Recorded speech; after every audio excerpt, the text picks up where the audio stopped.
La vimos. Estaba en la esquina de la habitación. Nos miraba. Y sonreía. Estas fueron las últimas palabras coherentes de Estefanía antes de su colapso mental. Madrid, 1991. 4 jóvenes. Una tabla Ouija. Y algo que nunca debieron despertar. Vallecas. Un barrio obrero en el sureste de Madrid. Verano de 1991. Un agosto caluroso y sofocante. En aquel entonces, Vallecas era un barrio típico de Madrid. Calles estrechas, apartamentos viejos, niños jugando en la calle. Un lugar tranquilo, silencioso, ordinario. Nadie sabía que, en unas pocas semanas, este barrio sería escenario de uno de los casos paranormales más perturbadores de España. 18 de agosto de 1991. Domingo por la noche. 4 jóvenes se reunieron. Todos tenían entre 18 y 19 años. Habían terminado los exámenes de secundaria, estaban disfrutando de las vacaciones de verano. Sus nombres, Estefanía Gutiérrez Lázaro, Marisa, Javier y Pedro. Esa noche estaban en la casa de Estefanía. Su familia estaba de vacaciones. La casa estaba vacía. Los 4 amigos tuvieron una idea para pasar la noche de verano: jugar con la tabla Ouija. Estefanía estaba interesada en el espiritismo. Leía cartas del tarot, era aficionada a la astrología. Pero la Ouija era diferente. La Ouija abría una puerta. Y una vez abierta, cerrarla era muy difícil. Es solo un juego, dijo Estefanía. Será divertido. Marisa dudó. No lo sé. Mi madre siempre decía, nunca juegues con la Ouija. Pero Estefanía insistió. Tonterías. Es solo una tabla. Nosotros la movemos. Javier y Pedro también la apoyaron. Vamos, ¿tienes miedo? Marisa aceptó. Los 4 pasaron a la sala. Apagaron las luces. Solo encendieron algunas velas. Pusieron la tabla Ouija en el centro. Tomaron un vaso, lo voltearon. Todos colocaron sus dedos sobre el vaso. ¿Hay alguien ahí?, preguntó Estefanía. Silencio. ¿Hay alguien ahí?, repitió. El vaso se movió. Lentamente. Fue a la letra S. Luego y con acento. Sí. El corazón de Marisa se aceleró. ¿Quién eres? El vaso se movió de nuevo. Más rápido esta vez. Las letras. Verónica. ¿Quién es Verónica?, preguntó Javier. No hubo respuesta. Pero la habitación se enfrió de repente. Mucho frío. Sus respiraciones se convertían en vapor. Las velas comenzaron a temblar. Creo que deberíamos parar, dijo Marisa. Pero Estefanía quería continuar. No, espera. Verónica, ¿quieres hablar con nosotros? El vaso se movió violentamente. ¿Ese? Y con acento. Sí. ¿Qué quieres decirnos? El vaso giró frenéticamente entre las letras. Salí. Pedro se rió. Está tratando de asustarnos. Pero Estefanía estaba seria. ¿Por qué quieres que salgamos? El vaso se movió lentamente. Peligro. En ese momento, algo se movió en la esquina de la habitación. Los 4 lo vieron. Una sombra oscura. Forma humana. Pero no era humano. Muy alto, muy delgado. Y su cabeza estaba inclinada en un ángulo extraño. Marisa gritó. Soltó el vaso. Pero Estefanía no lo soltó. Verónica, ¿eres tú? La sombra se acercó. Y entonces se escuchó una voz en la habitación. Voz de mujer. Un susurro. Ven conmigo. Los ojos de Estefanía se abrieron enormes. Un humo blanco salió de su boca. Humo real. Como si estuviera fumando. Pero no estaba fumando. Estefanía, gritó Marisa. Estefanía no podía respirar. Se agarró la garganta. Sus ojos se pusieron en blanco. Luego cayó al suelo. Empezó a convulsionar. Javier y Pedro intentaron sujetarla. Pero Estefanía era muy fuerte. Los empujó.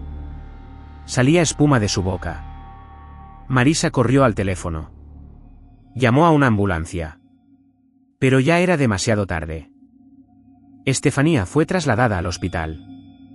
Hospital Gregorio Marañón, uno de los hospitales más grandes de Madrid. Los médicos la examinaron. Su ritmo cardíaco era muy rápido. La presión arterial muy alta. Las convulsiones continuaban.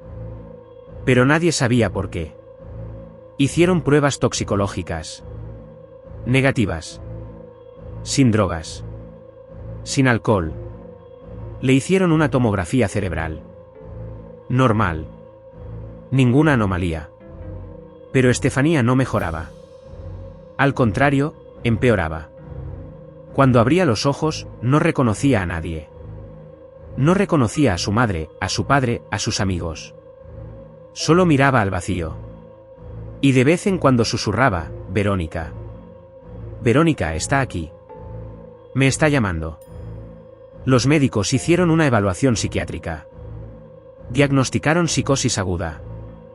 Le dieron medicamentos antipsicóticos. Pero los medicamentos no funcionaron. La tercera noche, Estefanía se levantó de la cama. Las enfermeras intentaron detenerla. Pero ella trató de correr por el pasillo. Gritaba. «Déjenme. Ella me está llamando. Tengo que ir». Vino seguridad. La calmaron. La ataron de nuevo a la cama. Pero hacia el amanecer, a las 5:30 de la mañana, el corazón de Estefanía se detuvo. Los médicos intervinieron. 20 minutos de reanimación. Pero Estefanía no regresó. 27 de agosto de 1991, 5 horas 47 minutos. Estefanía Gutiérrez Lázaro murió. Tenía 18 años. En el certificado de defunción la causa, paro cardiorrespiratorio, causa indeterminada. Los médicos no pudieron explicarlo. Una chica joven y sana. ¿Por qué murió? No lo sabían. Pero Marisa, Javier y Pedro lo sabían. ¿La ouija? Verónica. Esa sombra. Esa cosa mató a Estefanía. La familia de Estefanía quedó destrozada. La madre Concepción, el padre Máximo, y los 3 hermanos menores de Estefanía, 2 niñas y un niño. Se hizo el funeral. Estefanía fue enterrada. La familia regresó a casa. Y esa noche, comenzó el terror. La habitación de Estefanía estaba al final de la casa. Después del funeral, la familia cerró esa habitación con llave. Nadie entró. Pero esa noche, se escucharon sonidos desde la habitación. La madre Concepción se despertó. Eran las 3 de la madrugada. Sonidos. Susurros. Como si alguien caminara por la habitación. Despertó a su esposo. Máximo, hay sonidos. Vienen de la habitación de Estefanía. Máximo escuchó. Realmente había sonidos. Se levantó, salió al pasillo. Se acercó a la puerta de la habitación. Escuchó. Alguien estaba hablando adentro. Voz de mujer. Susurrando. Mamá, estoy aquí, mamá. A Máximo se le puso la piel de gallina. Era la voz de Estefanía. Sacó la llave. Abrió la puerta. Miró adentro. La habitación estaba vacía. Pero la cama de Estefanía estaba deshecha. Como si alguien acabara de estar acostado allí. Y la ventana estaba abierta. Pero la ventana estaba cerrada con llave.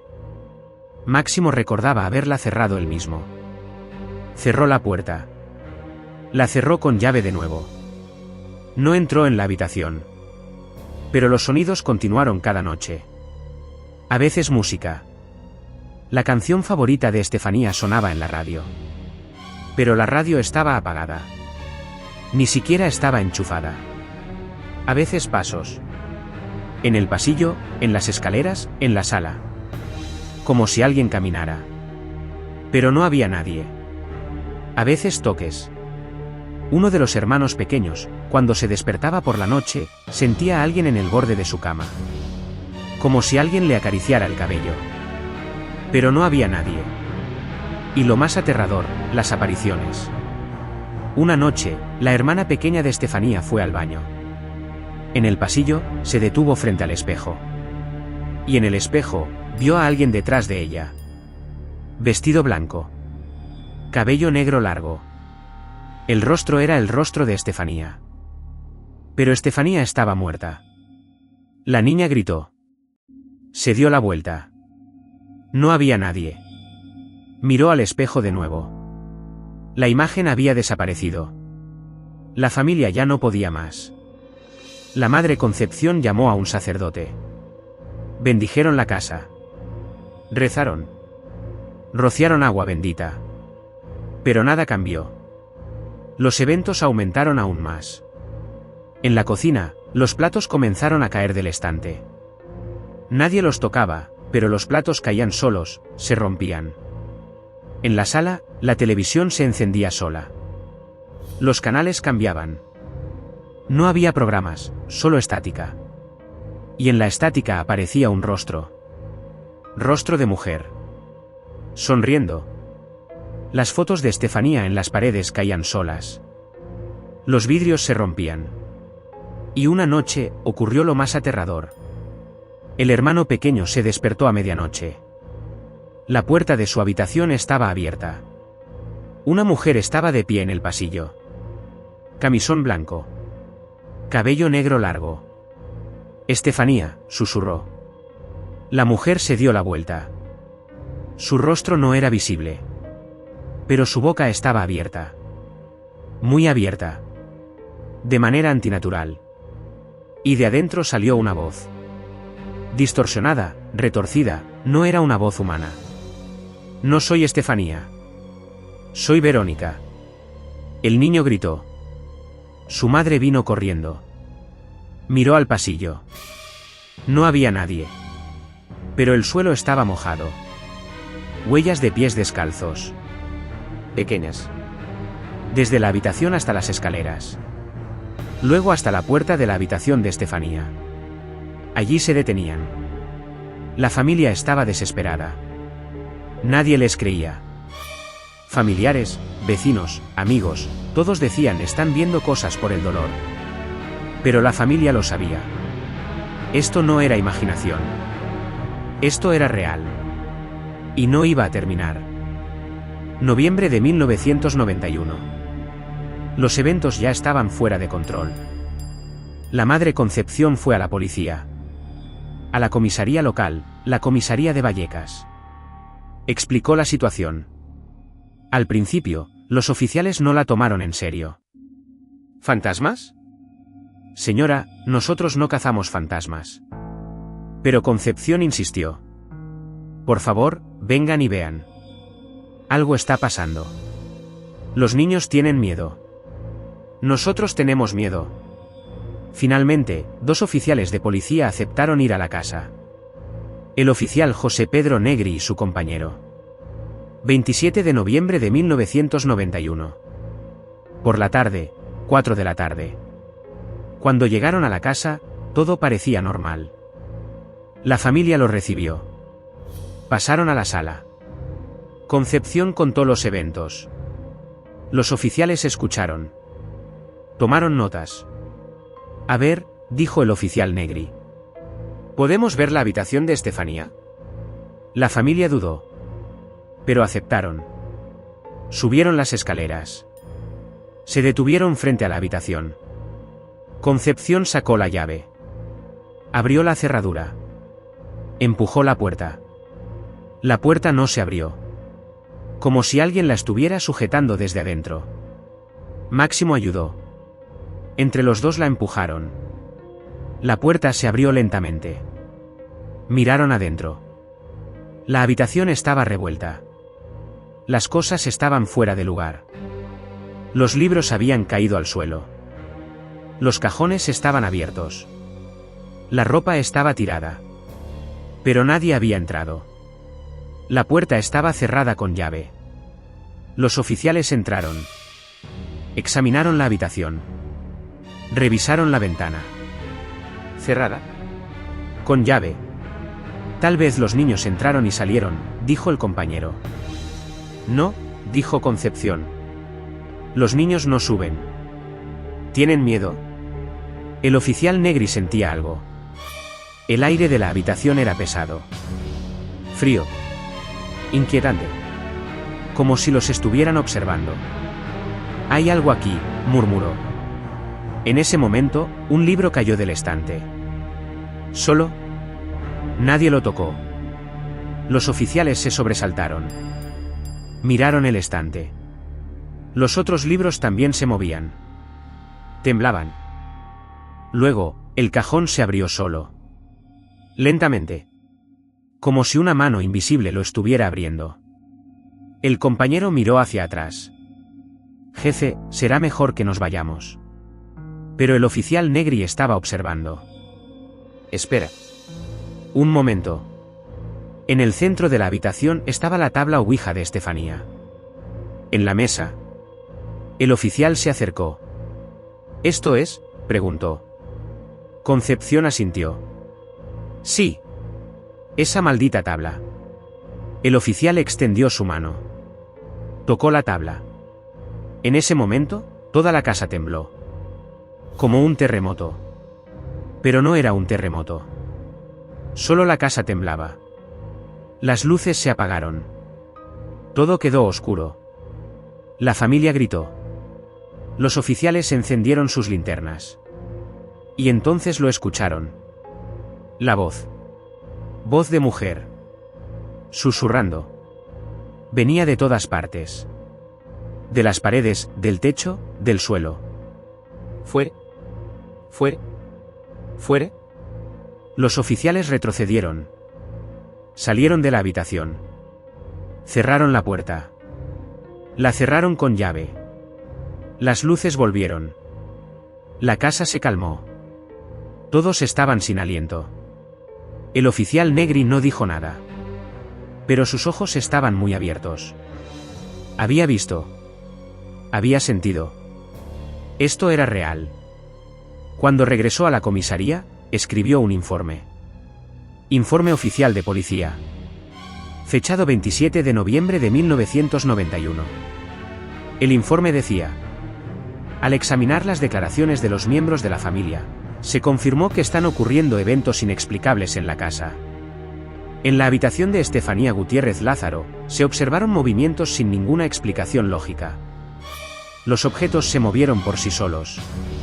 Se produjo un corte de energía. No se pudo determinar la causa de estos eventos. Este informe es el primero y único informe en la historia de España donde la policía documenta oficialmente un evento paranormal. El informe todavía existe. En los archivos. Cualquiera puede verlo. A principios de 1992, la historia se filtró a los medios. Los periódicos locales publicaron la noticia. Casa embrujada en Vallecas, el informe policial conmociona. Luego los periódicos nacionales. Luego las televisiones. La familia dio entrevistas. Concepción contó los eventos. El oficial Negri también habló. No puedo explicar lo que vi, dijo. Pero había algo allí. El famoso investigador paranormal español Iker Jiménez mostró interés en el caso. ¿Fue a la casa? Investigó. Lo contó en su programa.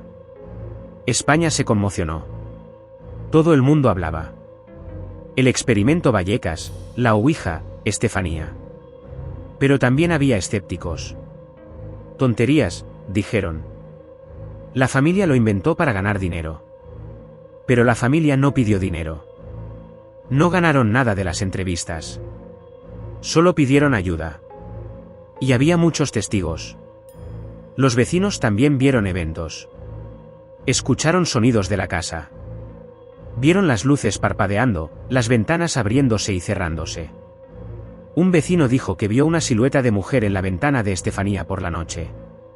Pero la habitación estaba vacía. No había nadie. A medida que aumentaba el interés de los medios, la familia no pudo soportarlo más. Decidieron mudarse de la casa. A mediados de 1992, la casa fue desocupada. La familia se mudó a otro barrio. Y los eventos se detuvieron. No pasó nada en la nueva casa. No hubo actividad paranormal. Como si todo lo que había pasado se hubiera quedado en esa casa. Pero el apartamento en Vallecas quedó maldito. Otras familias se mudaron. Pero no duraron mucho. Todos reportaron lo mismo: sonidos, sombras, áreas frías. Una sensación inquietante. Finalmente, el apartamento quedó vacío. Nadie quería vivir allí. A principios de los 2000, el edificio fue demolido. Se construyó un nuevo apartamento en su lugar. Pero todavía, los ancianos en Vallecas recuerdan ese lugar. Está maldito, dicen. La casa de la Ouija. ¿Y qué pasó con Marisa, Javier y Pedro? Esa noche estaban en la Ouija. Ellos también llamaron a Verónica. Ellos también vieron la sombra. Después de que Estefanía murió, los tres sufrieron trauma. Marisa no pudo dormir durante meses. Tenía pesadillas. Siempre la misma pesadilla: una habitación oscura. Una mujer en la esquina. Sonriendo. Y acercándose. Comenzó terapia. Tomó medicamentos. Pero la pesadilla seguía siendo la misma. Una noche, cuando se despertó, vio a alguien en la esquina de su dormitorio. Vestido blanco. Cabello largo. Sonriendo. Marisa gritó. Encendió la luz. No había nadie. Pero en su almohada había una marca. Una huella de mano. Pequeña, dedos delgados. Como si alguien hubiera tocado la almohada. Marisa le dijo a su familia. Llamaron a un sacerdote. Bendijeron la habitación. Los eventos disminuyeron. Pero Marisa nunca volvió a ser la misma. Todavía tiene miedo de la oscuridad. Javier se volvió silencioso. Antes era alegre, hablador. Pero después de esa noche, se cerró. Dejó de ver a sus amigos. Se alejó de las actividades sociales. Se quedó en casa. Constantemente leía. Religiones, misticismo, hechizos de protección. Su familia estaba preocupada. ¿Qué te pasa?, le preguntaron. Nada, dijo Javier. Pero sus ojos tenían miedo. Miraba constantemente a su alrededor. Como si sintiera que alguien lo estaba observando. Una vez, le susurró a su madre: ella todavía está aquí. Me está observando. ¿Quién?, preguntó su madre. Verónica. Pedro fue el que estuvo en peor condición. Esa noche en la Ouija, él era quien sostenía el vaso. Él fue quien más se comunicó con Verónica. Después de que Estefanía murió, Pedro comenzó a tener ataques de pánico. Palpitaciones. Dificultad para respirar. Miedo constante a la muerte. Fue a un psiquiatra. Fue diagnosticado con trastorno de ansiedad. Le dieron medicamentos. Pero una noche, ni siquiera los medicamentos ayudaron. Pedro estaba en su cama. Intentaba dormir.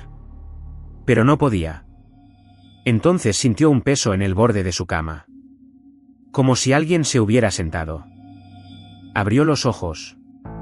En la oscuridad, vio una silueta. Una mujer. Mirándolo. Pedro intentó gritar. Pero no salió ningún sonido. Estaba paralizado. Congelado de miedo. La mujer se inclinó. Su rostro estaba muy cerca del de Pedro. Y susurró. Fuiste tú. Tú me llamaste. Pedro se desmayó. Por la mañana su madre lo encontró. En el suelo, inconsciente. Se había desmayado de miedo. Fue trasladado al hospital. No se recuperó durante días. No hablaba. Solo miraba al vacío. Recibió tratamiento psiquiátrico. Duró meses. Pero nunca se recuperó por completo. Hoy, en 2025, Pedro todavía vive en Madrid. Pero nunca pudo olvidar esa noche. En entrevistas dice: esa noche cometimos un error. Y el precio todavía se está pagando. Entonces, ¿quién era Verónica? ¿Era alguien real? Los investigadores buscaron a alguien llamado Verónica que hubiera muerto en el área de Vallecas. ¿Había ocurrido una tragedia en el pasado cerca de la casa de Estefanía? La respuesta, sí. En los años 1920, en el mismo terreno, murió una mujer. Su nombre, Verónica Salazar. Tenía 24 años. Se suicidó. Se colgó. ¿Por qué? Según los registros, su novio la había dejado. Estaba embarazada y su familia la rechazó. Estaba desesperada. Cuando murió, nadie fue a su funeral. Fue enterrada sola. No se conoce su tumba. Algunos piensan que el espíritu de Verónica todavía está allí, sin encontrar paz. Cuando fue llamada con la ouija, respondió. Porque quería que alguien la recordara. Pero hay otra teoría. Algunos investigadores dicen que Verónica no era un espíritu real. Dicen que era una entidad malévola. Un demonio. Un diablo. Verónica es solo un nombre. Una máscara usada para ganar confianza. Pero su verdadero propósito, atrapar a los jóvenes. Debilitarlos. Y finalmente llevárselos. Se llevó a Estefanía. Casi se lleva a Marisa, Javier y Pedro también. ¿Qué teoría es correcta? Nadie lo sabe. Pero una cosa es segura, esa noche se abrió una puerta. Y cuando se cerró, dejó algo adentro. Después del experimento Vallecas, se hicieron advertencias serias sobre el uso de la ouija en España. La Iglesia advirtió a los jóvenes, la ouija es una puerta al demonio. No jueguen. Los psicólogos advirtieron, la ouija crea sugestión y miedo. Ponen en riesgo su salud mental. Los investigadores paranormales advirtieron, tomen la ouija en serio. No es solo un juego. Realmente pueden invocar algo. Pero la advertencia más fuerte vino de las familias. Concepción apareció en programas durante años. Siempre dio el mismo mensaje, díganles a sus hijos. Que no jueguen con la ouija. Que no les pase lo que nos pasó a nosotros. Marisa, Javier y Pedro también hablaron. Solo estábamos jugando, dijeron. Pero el resultado fue un desastre. Y la advertencia más dolorosa, la lápida de Estefanía. En un cementerio en Madrid.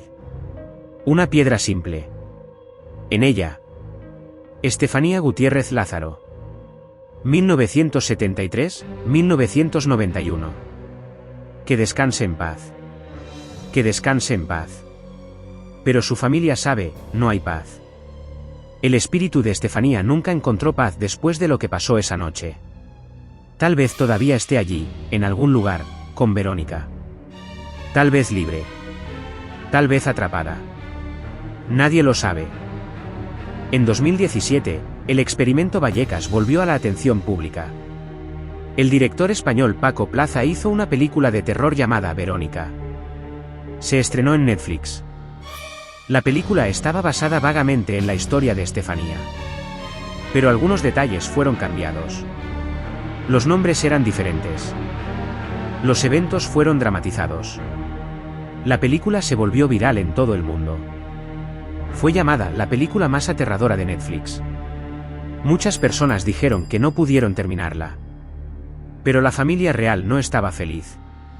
Concepción dijo, en la película todo es mentira. La realidad fue mucho peor. Sin embargo, la película recordó el experimento Vallecas a una nueva generación de españoles. Los jóvenes comenzaron a investigar la historia. Aprendieron los hechos reales. Encontraron el informe policial. Escucharon a los testigos. Y muchos se sorprendieron, ¿esto era real? Sí.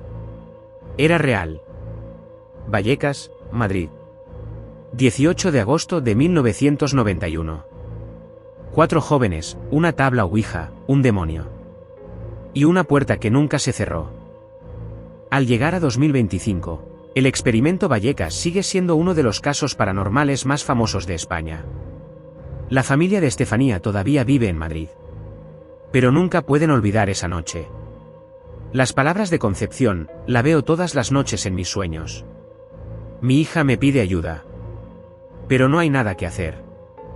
Marisa, Javier y Pedro también continuaron con sus vidas. Pero esa noche dejó una marca profunda en sus almas. Ninguno de ellos se recuperó completamente. Ese viejo apartamento ya no existe. Fue demolido. Pero los ancianos en Vallecas todavía lo recuerdan. Ese lugar está maldito, dicen. Nunca jueguen con la ouija. Entonces, ¿la ouija es realmente peligrosa? La ciencia dice, no. Solo es el efecto ideomotor. Movimientos subconscientes. Pero la familia de Estefanía dice, sí. Muy peligrosa. Nosotros lo vimos. Lo vivimos. ¿Cuál es correcto? Tal vez ambos. Tal vez la ouija por sí sola no es peligrosa. Pero para las personas que creen, puede abrir una puerta. Y nadie puede saber qué pasará a través de esa puerta. Si ustedes tienen curiosidad, si están pensando, ¿qué pasaría si lo intento solo una vez? Recuerden a Estefanía. Tenía 18 años. Su vida estaba por delante. Tenía un futuro. Pero una noche, un juego, un error. Y todo terminó. La vimos. Estaba en la esquina de la habitación. Nos miraba. Y sonreía. Las últimas palabras de Estefanía. ¿Cuáles serán las suyas? ¿Qué piensan sobre este documental? ¿La ouija es peligrosa o es solo un efecto psicológico? Compartan sus opiniones en los comentarios. Si les gustó el vídeo, no olviden presionar el botón de me gusta. Suscríbanse para más casos reales. Y no se pierdan el próximo caso. Hasta la próxima vez. Tengan cuidado. Especialmente en la oscuridad. Y manténganse alejados de la tabla ouija.